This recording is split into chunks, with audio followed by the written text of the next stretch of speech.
صاحب نے دیا ہے وہ واضح میسج ہے اور انہوں نے کہا کہ کسی بھی صورت میں کینالز کو بننے نہیں دیا جائے گا. پنجاب حکومت یہ واضح نہیں کر سکتی کہ پانی کہاں سے آئے گا. عظمہ بخاری صاحبہ مجھے بڑے افسوس کے ساتھ کہنا پڑا ہے, انہوں نے بیان دے دیا پھر محترمہ صلی زرداری صاحب کے حوالے. کیا محترمہ عظمہ بخاری صاحبہ آپ کو کانسٹیٹیوشن پڑھنے آتا ہے؟ کانسٹیٹیوشن میں کہاں لکھا ہوا ہے کوئی بھی اپروول پریزیڈنٹ کے پاس جاتا ہے کہ آپ ہمیں اپروول دیتے ہیں؟ پریزیڈنٹ صاحب ان کا مینڈیٹ ہی نہیں ہے. 100 دفعہ آپ کو بتا کے تھک گئے کہ پریزیڈنٹ نہ مینڈیٹ ہے نہ ان کی جاب ہے, یہ جس کی نوکری آپ اس کو بھیجیں گے. آپ جیسا شخص ایک منصب پہ بیٹھ کے اس طرح کے بیانات دے رہا ہے تو میں سمجھتا ہوں بہت افسوس کی بات ہے کہ شاید آپ چاہتی ہیں کہ پیپلز پارٹی فیڈرل گورنمنٹ کے ساتھ کسی کلیش میں آئے, یا یہ آپ کا کوئی ایجنڈا ہو سکتا ہے. پیپلز پارٹی کسی صورت کینالز نہیں بننے دے گی. پنجاب حکومت ابھی تک واضح نہیں کر سکی پانی کہاں سے آئے گا. کینالز کے معاملے پر کوئی سمجھوتا نہیں ہوگا. سینئر وزیر سندھ شرجیل انعام میمن کا دو ٹوک اعلان. کہا بیرونی ہاتھ پاکستان کو نقصان پہنچانے کی کوشش کر رہے ہیں. مشکل حالات میں پاکستان کھپے کا نعرہ بھی آصف علی زرداری نے لگایا تھا. عظمہ بخاری کی خواہش ہے کہ پیپلز پارٹی اور پنجاب حکومت آمنے سامنے آئے. اگر عظمہ بخاری کو پیپلز پارٹی کے ساتھ کوئی مسئلہ ہے تو بیٹھ کر حل کریں, لیکن غلط بیانات نہ دیں. کہ ترجمان اپنے صوبے کے امن و امان پر توجہ دیں. آپ کے وزیر اعلیٰ شام کے بعد اپنے علاقوں میں واپس نہیں جا سکتے.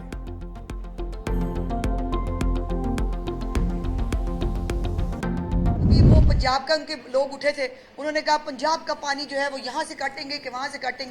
والے کہتے ہیں ہمارا پانی ہے, تو میں نے تو کہا تھا بھائی پہلے چیک کر لو اور طے کر لو یہ کون سا پانی ہے. کینال کے معاملے کے اوپر سیاست ہو رہی ہے.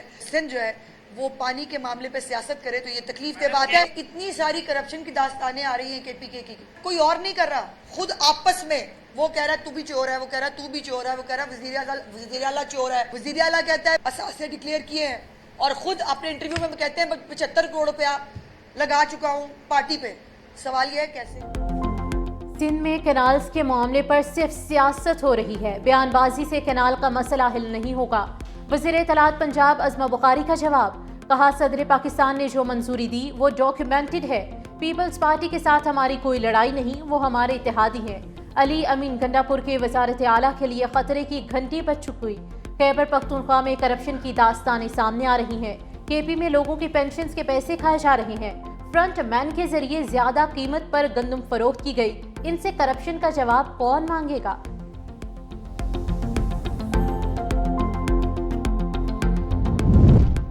صدر مملکت آصف علی زرداری کراچی کے ہسپتال میں زیر علاج ہیں. ڈاکٹر عاصم نے صدر آصف علی زرداری کی صحت سے متعلق پروپیگنڈے کی تردید کر دی. کہا بھارتی چینل صدر مملکت کی صحت سے متعلق پروپیگنڈا کر رہے ہیں. ان کی صحت بہتر ہے, پریشانی کی کوئی بات نہیں, 1-2 دن میں گھر شفٹ ہو جائیں گے.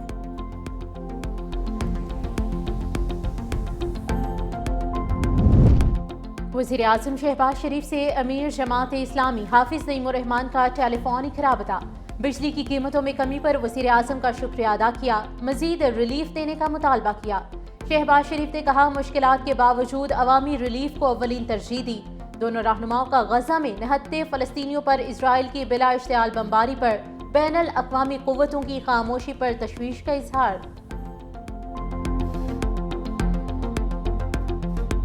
IMF مشن کا دورہ پاکستان. وزارت خزانہ, اسٹیٹ بینک اور FPR کے حکام سے مذاکرات ہوں گے. اصلاحاتی استعداد کار اور بجٹ تجاویز پر مشاورت ہوگی. IMF مشن 1 ہفتہ قیام کرے گا. آئندہ بجٹ میں اخراجات میں کمی, دیگر ترقیاتی اخراجات کے بجٹ کا جائزہ ہوگا. اہم شعبوں میں پالیسی کی تبدیلی پر بھی بات ہوگی. نجی شعبے کے ماہرین بھی مذاکرات کا حصہ ہوں گے. آئندہ مالی سال کا وفاقی بجٹ جون کے پہلے ہفتے میں پیش کیا جائے گا.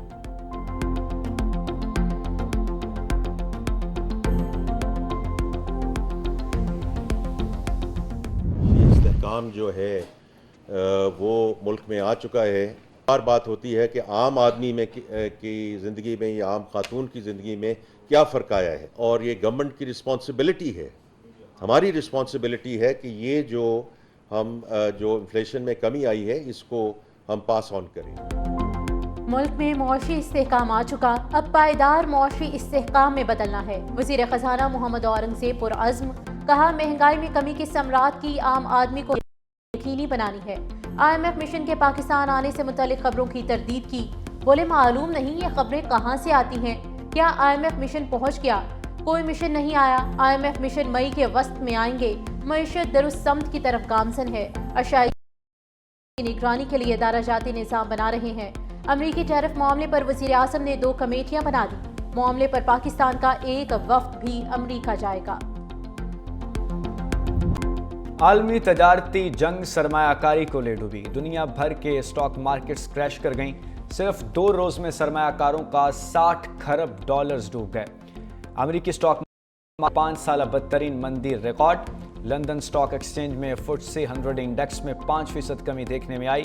جرمنی کی اسٹاک مارکیٹ میں 4، جاپان میں 2.8% مندی ریکارڈ۔ دنیا کے امیر ترین افراد کی دولت بھی ٹیرف جنگ کا ایندھن بن گئی۔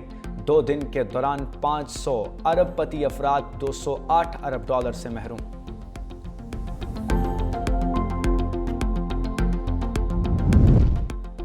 امریکی ٹیرف کے بعد کیا حکمت عملی اپنائی جائے؟ حکومت نے پیر کو اسٹیک ہولڈر اہم اجلاس اسلام آباد میں طلب کر لیا۔ وفاقی وزیر خزانہ محمد اورنگزیب اس اجلاس کی صدارت کریں گے۔ امریکی فیصلے کے ممکنہ اثرات کا تجزیہ کیا جائے گا۔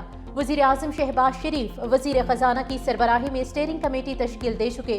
اسٹیئرنگ کمیٹی صورتحال کی نگرانی کر کے وزیر اعظم کو رپورٹ پیش کرے گی۔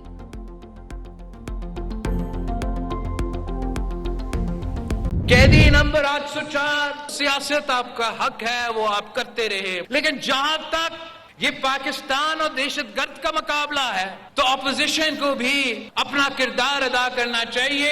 انشاءاللہ تعالی یہ تمام سازشیں ناکام ہوں گے۔ پاکستان کے جو 4 صوبے ہیں نا، ہم 4 بھائیوں کی طرح ہے۔ یہ جب 4 بھائی مل کے کسی چیز کا کوشش کرے، دنیا کی کوئی طاقت ہمارا راستہ نہیں روک سکتی۔ ہم ایک مکہ مار کے یہ تمام دہشت گردوں کو بھگا دیں۔ بلاول بھٹو زرداری کی دہشت گردوں کے خلاف سب کو متحد ہونے کی اپیل۔ بولے قیدی نمبر 804 سیاست آپ کا حق ہے، دہشت گردی کے خلاف ایک ہو جائیں۔ عوام کے خون سے ہولی کھیلنے والے درندوں کا مقابلہ کرنا ہے۔ 4 صوبے بھائی ہیں، ایک ہو جائیں تو دہشت گردوں کو مکہ مار کر بھگا دیں گے۔ سیاسی اور غیر سیاسی قوتیں پاکستان کو نقصان پہنچانا چاہتی ہیں، ان کا راستہ روکیں گے۔ تحریک انصاف پر بھی لفظی تیر چلا دیے، کہا وہ شخص یاد ہے جو 10 لاکھ گھروں کا خواب دکھاتا تھا، اپنی چھت اور اپنا گھر پیپلز پارٹی کا سب سے بڑا منصوبہ ہے۔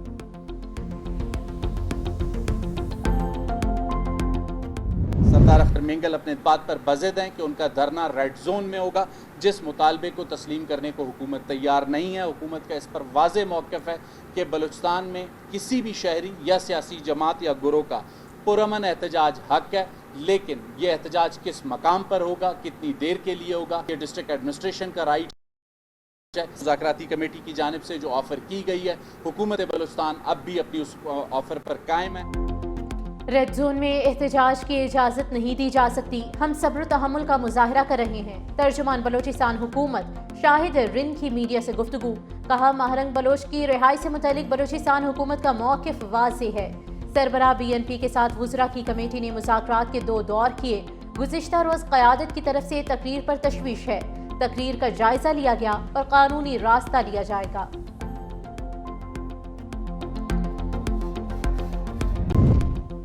نجی اسکیم کے تحت حاجیوں کے بروقت انتظامات اور سعودی پالیسی فالو نہ کرنے پر وزیر اعظم کا نوٹس، 3 رکنی حج انتظامی کمیٹی تشکیل۔ لاہور میں 10 میں سے 5 احتساب عدالتوں کو ختم کر دیا گیا۔ عملہ ٹریبیونلز اور دیگر خصوصی عدالتوں میں ضم، وزارت قانون نے نوٹیفیکیشن جاری کر دیا۔ احتساب عدالت نمبر 1 لاہور کو انٹلیکچوئل پراپرٹی ٹریبیونل، احتساب عدالت نمبر 2-3 لاہور کو خصوصی عدالت برائے کسٹم ٹیکسیشن ملتان، احتساب عدالت نمبر 4 لاہور کو خصوصی عدالت برائے کسٹم ٹیکسیشن 2 لاہور، احتساب عدالت نمبر 8 لاہور کو انٹلیکچوئل پراپرٹی ٹریبیونل لاہور 2 اور احتساب عدالت نمبر 7 لاہور کو اسپیشل جج سینٹرل عدالت گجرات میں تبدیل کیا گیا ہے۔ وزیر اعلیٰ پنجاب مریم نواز نے صوبے بھر میں نئے سہولت بازار قائم کرنے کی منظوری دے دی۔ 13 نئے سہولت بازاروں کے زیر تکمیل پروجیکٹ جلد مکمل کرنے کا حکم۔ سہولت بازار نوشہرہ ورکاں، بورے والا، کبیر والا، سانگلہ اور جلال پور میں بنیں گے۔ وزیر اعلیٰ کی ضلعی انتظامیہ کو سہولت بازاروں کے لیے اراضی مختص کرنے کی ہدایت، سہولت بازاروں کو سولر انرجی پر منتقل کرنے کی منظوری۔